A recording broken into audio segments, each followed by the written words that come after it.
સમાચારોમાં આગળ વાત કરીએ બીજા મહત્વપૂર્ણ સમાચારની તો સમાચાર સામે આવી રહ્યા છે કે રાજ્યના શિક્ષણ મંત્રી ડોક્ટર પ્રદ્યુમન વાજાને માઇનોર એટેક અમદાવાદની યુએન મહેતા હોસ્પિટલમાં દાખલ કરાયા। હૃદયમાં બ્લોકેજ હોવાનું સામે આવ્યું છે। અમદાવાદમાં મુખ્યમંત્રી સાથે શિક્ષણ મંત્રી સાંજ સુધી હતા કાર્યક્રમમાં। તબિયત નરમ લાગતા તાત્કાલિક સારવાર અને તપાસ માટે હોસ્પિટલે ખસેડવામાં આવ્યા છે। આ મોટા સમાચાર અત્યારે સામે આવી રહ્યા છે। રાજ્યના શિક્ષણ મંત્રી ડોક્ટર પ્રદ્યુમન વાજા કે જેઓને માઇનોર એટેક આવતા તાત્કાલિક અમદાવાદની યુએન મહેતા હોસ્પિટલની અંદર તેઓને એડમિટ કરવામાં આવ્યા છે અને જે હોસ્પિટલની અંદર તેઓને એડમિટ કરવામાં આવ્યા છે ડોક્ટરની ટીમ દ્વારા તેઓની તપાસ અને તેમની સારવાર છે તે તાત્કાલિક શરૂ કરી દેવામાં આવી છે।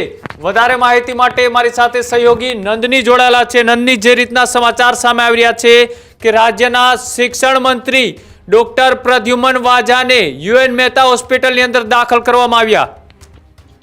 જી બિલકુલ થી કૃણાલ, વાત કરવામાં આવે તો સાંજે શિક્ષણ મંત્રી ડોક્ટર પ્રદ્યુમન વાંજા લગભગ 5:30 વાગ્યા સુધી અમદાવાદમાં સાબરમતી રિવરફ્રન્ટ ખાતે અમદાવાદ મ્યુનિસિપલ કોર્પોરેશન સંચાલિત સ્કૂલ બોર્ડનું ભવન સ્માર્ટ સ્કૂલોનું જે લોકાર્પણ હતું અને શ્રેષ્ઠ શિક્ષકોના એવોર્ડ વિતરણ કાર્યક્રમમાં મુખ્યમંત્રી ભૂપેન્દ્ર પટેલ સાથે હાજર હતા। પરંતુ કાર્યક્રમ પૂર્ણ થયા બાદ તેમને દુખાવો ઉપડતા તબિયત થોડી બગડી હતી, જેથી તેઓને અસરવા ખાતે આવેલી યુએન મહેતા હોસ્પિટલમાં લઈ જવામાં આવ્યા હતા। તેમનું ચેકઅપ કરવામાં આવ્યું। ચેકઅપમાં હૃદયમાં બ્લોકેજ હોવા અંગેની માહિતી મળી છે, જેથી તેમને તાત્કાલિક સારવાર આપવામાં આવી। હાલ તેઓ યુએન મહેતા હોસ્પિટલમાં દાખલ છે અને તબિયત સ્થિર હોવાનું જાણવા મળ્યું છે।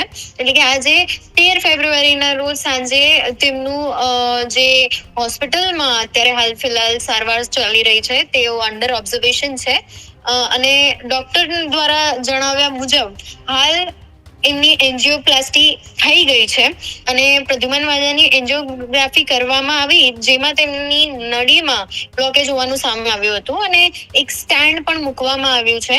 હવે આવનારા સમયમાં ખ્યાલ આવશે કે કેટલા દિવસોમાં તેઓ સાજા થઈને પરત ઘરે ફરશે, પણ હાલ ફિલહાલ તો તેમની તબિયત સ્થિર હોવાનું જાણવા મળ્યું છે। જી કૃણાલ। જી બિલકુલ, આભાર માહિતી બદલ। તો રાજ્યના શિક્ષણ મંત્રી ડોક્ટર પ્રદ્યુમન વાજા કે જેઓ આજે એક સરકારી કાર્યક્રમની અંદર રાજ્યના મુખ્યમંત્રી સાથે ઉપસ્થિત હતા અને કાર્યક્રમની અંદર તેમની તબિયત છે તે લથડતા તેઓને તાત્કાલિક ડોક્ટર યુએન મહેતા હોસ્પિટલની અંદર તેઓને દાખલ કરવામાં આવ્યા છે અને દાખલ થતાની સાથે જ માઇનોર એટેક હોવાનું સામે આવ્યું છે।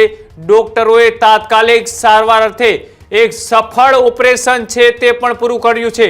અત્યારે હાલ સમાચાર મળી રહ્યા છે કે ડોક્ટર પ્રદ્યુમન વાજા અત્યારે સારવાર હેઠળ છે, તેમનું ઓપરેશન સફળતાપૂર્વક પૂર્ણ થઈ ચૂક્યું છે અને જે રીતના તેઓની સારવાર અત્યારે ચાલી રહી છે, આગામી દિવસોમાં એ કેટલા દિવસોની અંદર સ્વસ્થ થશે, કેટલા દિવસ તેઓ હોસ્પિટલની અંદર એડમિટ રહેશે તેને લઈ એ ડોક્ટર દ્વારા એક બુલેટિન છે તે પણ જાહેર કરવામાં આવશે। ત્યારબાદ ખબર પડશે કે ખરેખર આ કેટલી ગંભીર બીમારી હતી અને ઓપરેશન એ કઈ રીતના સફળતાપૂર્વક છે તે પૂર્ણ કરવામાં આવ્યું। પણ અત્યારે હાલ ફિલહાલ એ રાજ્યના શિક્ષણ મંત્રી ડોક્ટર પ્રદ્યુમન વાજાની તબિયત અત્યારે સ્થિર છે અને તેનું ઓપરેશન છે તે પૂર્ણ થઈ ચૂક્યું છે।